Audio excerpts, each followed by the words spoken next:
ഒരു മനുഷ്യനെക്കുറിച്ച് എന്തെല്ലാം പറയാൻ പാടില്ല.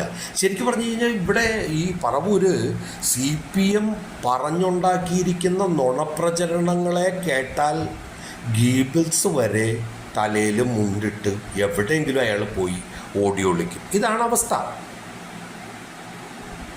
രാഷ്ട്രീയം പറയാനില്ല.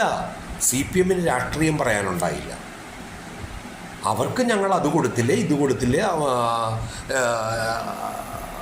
എന്താ പറയുക, ക്ഷേമ പെൻഷൻ തന്നില്ലേ, ഇങ്ങനെയൊക്കെയുള്ള കുറേ കാര്യങ്ങൾ പറയാനല്ലാതെ വ്യക്തമായ രാഷ്ട്രീയം പറഞ്ഞുകൊണ്ട് ഇന്ന രാഷ്ട്രീയത്തിൻ്റെ അടിസ്ഥാനത്തിൽ CPMന് വോട്ട് ചെയ്യണം എന്ന് പറയാൻ CPMന് കരുത്തുണ്ടായില്ല. ആ കരുത്തുണ്ടാവാത്ത CPM പറവൂർ മണ്ഡലത്തിൽ സതീശനെ തളച്ചിടാൻ വേണ്ടി ഓരോ വൃത്തികേടുകൾ എന്ന് തന്നെ പറയണം, ആ വൃത്തികേടുകൾ പറഞ്ഞുണ്ടാക്കാൻ നിന്നപ്പോഴും ഈ 140 മണ്ഡലങ്ങളിലും VD സതീശൻ പോയി കാണേണ്ട ആളുകളെ കണ്ടു, രാഷ്ട്രീയ പ്രവർത്തകരെ കണ്ടു, മത മേലധ്യക്ഷന്മാരെ കണ്ടു, മറ്റ് ഘടകകക്ഷി നേതാക്കന്മാരെ കണ്ടു. ഇങ്ങനെ ഒരുപാട് ആളുകളെ ഈ 140 മണ്ഡലങ്ങളിലും പോയി അദ്ദേഹം കണ്ടു, കാര്യങ്ങൾ അനലൈസ് ചെയ്തു. അദ്ദേഹം ഒരു നടത്തി. 100 സീറ്റിൽ കൂടുതൽ കിട്ടുമെന്ന് പറഞ്ഞപ്പോൾ പറവൂരത്തെ CPMകാർ പറഞ്ഞു, നുണേശൻ നുണ പറഞ്ഞു എന്ന് പറഞ്ഞു.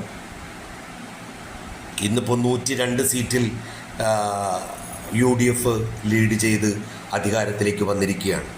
100 സീറ്റിൽ കൂടുതൽ കിട്ടുമെന്ന് പറഞ്ഞ പിണറായി വിജയനും MV ഗോവിന്ദനും അടക്കമുള്ള CPMൻ്റെ നേതാക്കന്മാർ അവരെ വിളിക്കണം.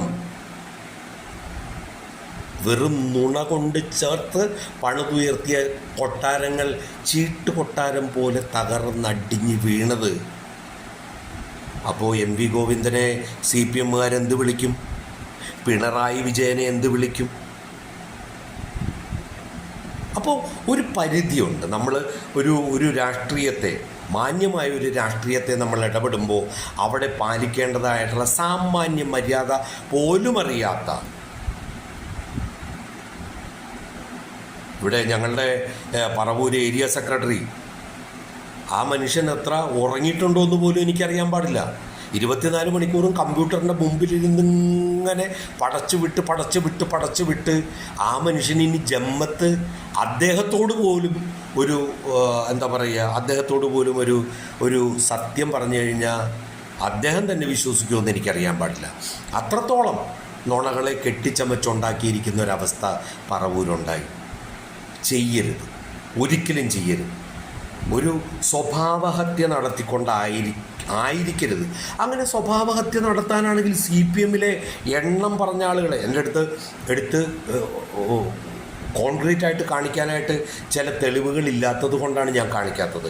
അല്ലെങ്കിൽ ഇവിടുത്തെ ഓരോരുത്തരെയും എടുത്തു വെച്ചുകൊണ്ട് കൃത്യമായിട്ട് ചെയ്യാൻ പറ്റും.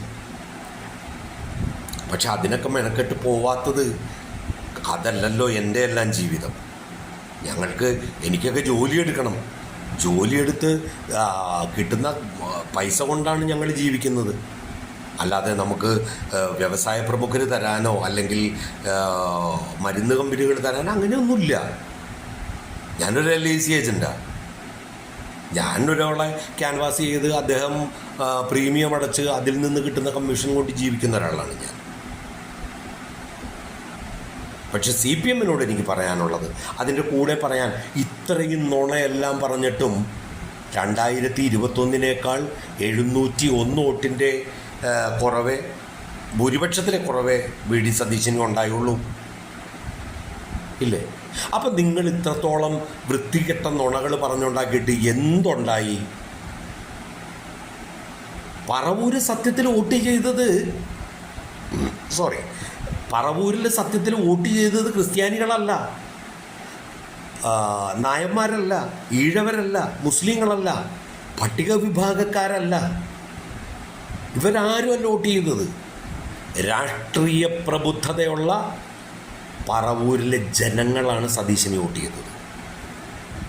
സതീശൻ ജയിക്കണം എന്ന് അഗാധമായി ആഗ്രഹിച്ച സാധാരണ ജനം അദ്ദേഹത്തിന് വേണ്ടി വോട്ട് ചെയ്തു. അദ്ദേഹം ജയിച്ചു.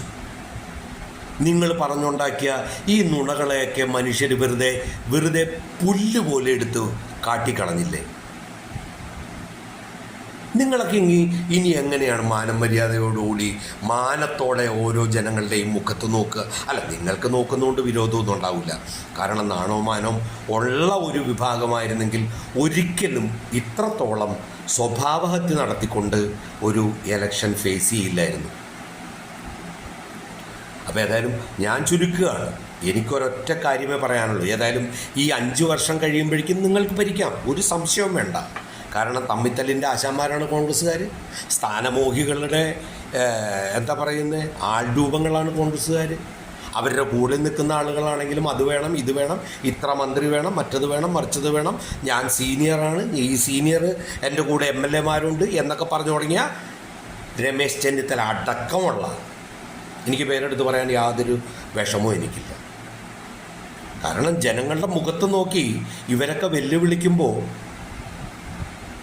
നിങ്ങൾ മനസ്സിലാക്കേണ്ട ഒരു കാര്യം, നിങ്ങൾ കാണിച്ച നെറിവില്ലായ്മ കൊണ്ടാണ് 3ാമത്തെ ഭരണം നിങ്ങൾക്ക് നഷ്ടമായി പോയത്. അപ്പോൾ ഇനിയുള്ള സമയങ്ങളിലെങ്കിലും ക്യാരക്ടർ അസാസിനേഷൻ ഇല്ലാതെ കൃത്യമായ രാഷ്ട്രീയം പറഞ്ഞുകൊണ്ട് നിങ്ങളൊന്ന് ഇലക്ഷനെ ഫേസ് ചെയ്യും. അപ്പം നമുക്ക് അന്നേരം കാണാം. ജയ് ഭീം.